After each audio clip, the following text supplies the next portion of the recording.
Okay. So I don't know all the answers just because I'm the judge. I have very limited experience with people that owe student loan debt, because the only ones that I see are when they think they have a shot at discharging the debt and they bring it to me and then I get to hear the arguments. That doesn't happen very often. So I'm interested in what they know. I'm interested in what is the worst thing you have seen in the student loan arena, somebody that went to school and how much debt did they build up and what was their degree and how bad was it?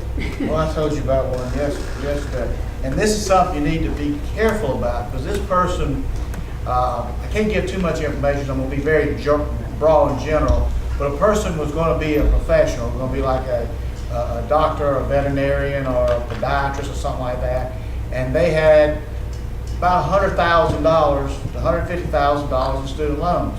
And first of all, I asked them how'd they get so much, because the school, and a lot of it was tuition, but a lot of it they got expenses and stuff. And they probably did a lot of their living expenses on there, and now they probably wish they hadn't, because when they got behind on their loans because they got in the middle of a divorce. And in the middle of the divorce, there was one of them's income went down because of the divorce, and they had certain things, and they got behind on the loans, and it got to be where it was really bad, and they just gave up and said, well, I just can't pay these loans, I'm not going to pay them, I'm going to put them off over here, I'm going to deny them, so I've stayed in denial, and they ended up going in default. And what happened was that the government, you know, they were so large, that person was in the medical field. And my understanding back then, and I don't know, this was about 7, 8 years ago, it may still be the rule, but she went and was going to get a job to pay off the student loans. And when she went to get the job, she was going to work and go through all these medical facilities and do it as an independent contractor and work through all these things, and was going to get paid like $50,000 to $80,000 a year. She lined up the jobs, and she was going to set aside an amount to start paying off the loans. She figured out she'd be able to do it. It'd take her a long time to do it, but she'd be able to start working and have something to offer them to make a repayment plan.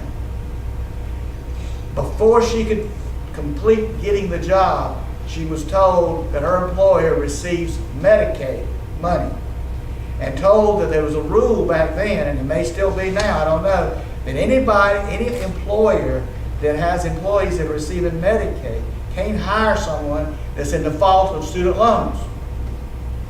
So she couldn't get a job to pay off the student loans, and she couldn't pay off the student loans because she couldn't get the job.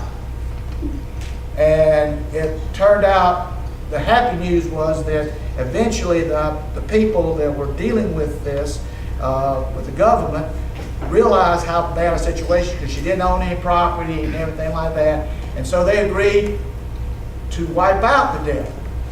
Well, you say, well, that sounds really great, but something a lot of people don't realize, if you wipe out a debt, it could create a tax situation.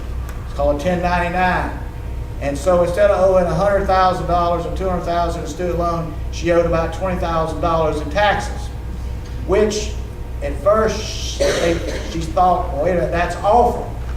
But then there's no rule that if you owe taxes, you can't work for this job that she had. So now she could go back and get this job, and she could arguably, with the amount of money she was making, pay off a tax debt over several years of $20,000 or $30,000. I don't remember how much it was.